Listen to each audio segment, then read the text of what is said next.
Hello, friends. Welcome to Story Behind Podcast. This is the show for people who love hearing a good story and who believe the world could use more positivity. We're the team behind GodUpdates and GodTube, and we hope these weekly short stories will brighten your day.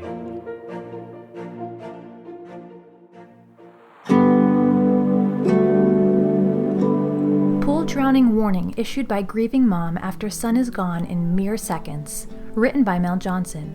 Read by Alyssa Forsberg. Mere seconds is all it took for Nicole Hughes to lose her 3-year-old son. And after this horrible tragedy changed her life forever, this mom has a pool drowning warning she wants everyone to hear. In June 2018, life as Nicole Hughes knew it changed forever while she and her family were on vacation. It was an annual beach trip with 5 other families. The day was filled with fun and sun. And through all of the outdoor activities, Nicole's 3-year-old son Levi wore his life jacket.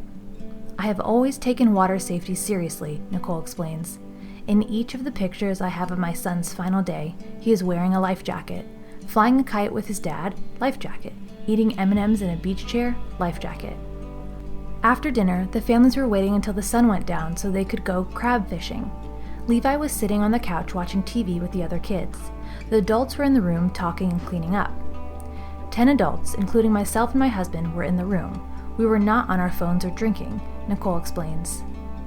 Somehow, Levi got up and slipped out of the room without anyone noticing.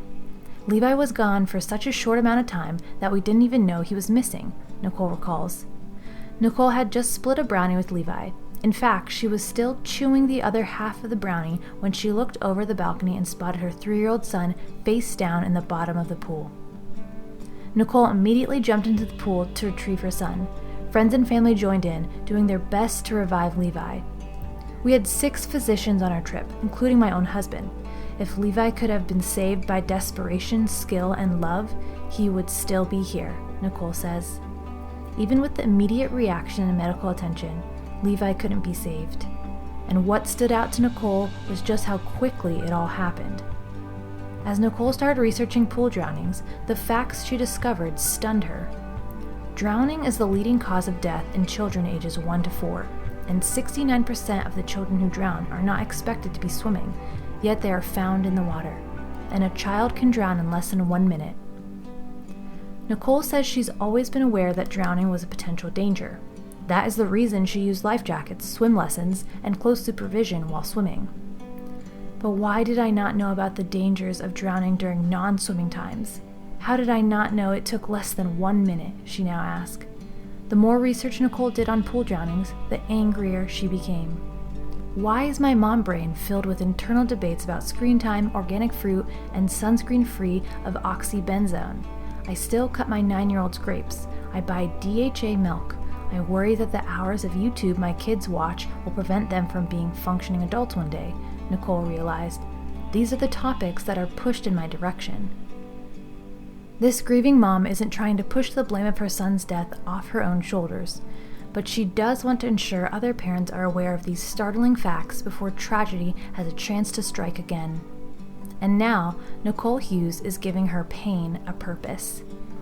"I have fueled my grief and anger into action," she says. "Based on the research on drowning, I have created a non-profit called Levi's Legacy. My mission is to eradicate drowning completely." Nicole goes on to explain, "I don't want this role of water safety advocate. I want 30 seconds back on June 10th. But I am determined to share these facts I so desperately wish I had known."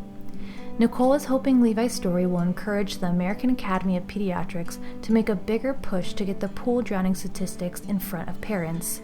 The tough part of a tragedy like Levi's pool drowning is nothing will ever erase the loss. But even in the midst of such heartache, God is comforting Nicole. Nicole recalls that while she was desperately trying to pull her 3-year-old son out of the water, one of their friends hurled themselves off of the second-floor balcony into the pool in an attempt to save Levi.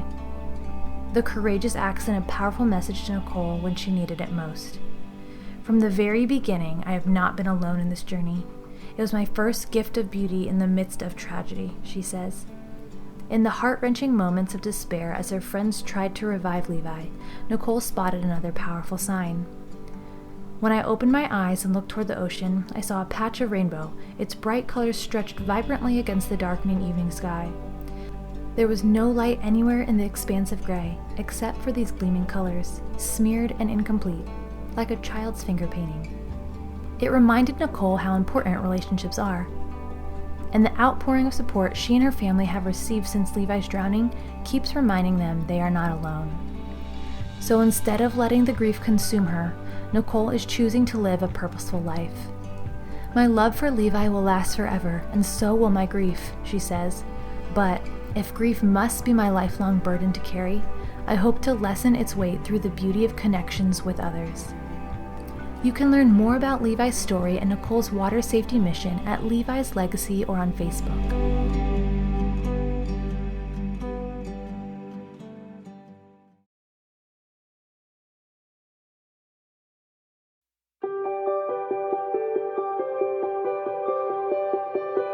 Heart-wrenching video of sick little girl visiting heaven before miraculous healing. Written by Mel Johnson. Read by Alyssa Forsberg. A viral online video of Kinnady Devine is difficult to watch, but oh so powerful. While in the hospital battling a deadly disease, the sick little girl goes to heaven. But don't worry, she comes back praising Jesus and later makes a full recovery. In January of 2017, Rachel and Levi Devine lived every parent's worst nightmare. Their bright and bubbly 6-year-old Kinnady was suddenly fighting for her life.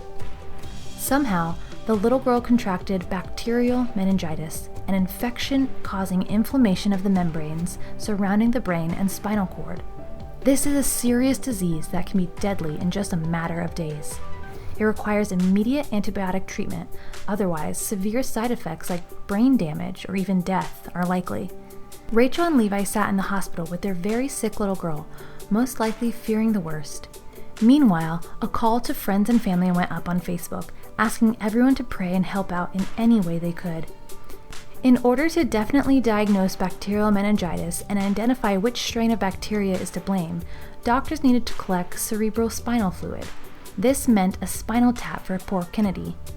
Next, they would give the girl antibiotics in an effort to beat the infection. Kinnady lay in her hospital bed surrounded by her loving mom, dad, and Nana. Rachel couldn't resist filming little Kinnady after the painful and frightening procedure. The sweet girl can't stop praising her family and thanking her nurses for their care. At times, exhaustion from the intense treatment gets the best of Kinnady and the tiny girl nods off. This happens as the little girl puts her hands together and starts praying. And it's in that moment the girl goes to heaven. Though Kinnady is only out for a split second from what we can see, she returns and joyously exclaims, "I'm here!" The girl's surprise and delight at opening her eyes to find herself in the same hospital bed, surrounded by her loved ones, is completely genuine. It's almost as if she just returned from a long journey. In between thanking her family and telling them how much she loves them, Kinnady talks about how she's going to get better and how she prayed about going home. "I prayed you can go home safely with me," the tearful girl explains to her dad at around the 3:50 mark. Kinnady's mom later explained that when the little girl would nod off, she must think she died and went to heaven. And when she'd wake back up, little Kinnady would start praying again. Rachel later explained to the doctor how Kinnady is waking up saying she went to heaven and praying. "It's good to say prayers," Kinnady exclaims. "I love God and I love Jesus and live with Him." A bit later, the sweet girl grabs her mom's hands and asks her family to join her in prayer. And soon after, she excitedly proclaims, "I'm better." What's amazing is that little Kinnady was right. She was better. Only a few days after the family's friend, Sarah Ford, posted a Facebook plea for help, she posted another update announcing Kinnady had been miraculously healed. It is only by the grace of God and prayer miracles that she walked out of the hospital this weekend as if nothing had happened, perfectly fine, nothing wrong with her, nothing, and is at school as we speak. If you don't believe in miracles, prayer, or even God, hear Kinnady's story. Indeed, Kinnady's faith in divine healing not only inspired her family, but complete strangers too. One commenter replied, "I don't know this family personally, but I saw the video and it has touched my life in so many ways. I have been down lately and questioning my faith, and this little girl and her story has truly changed my heart and restored my faith. Thank you for sharing this incredible miracle with me." There's no doubt a miracle took place with this little girl. We're so glad she's all better and happy to see her love of Jesus encouraging others.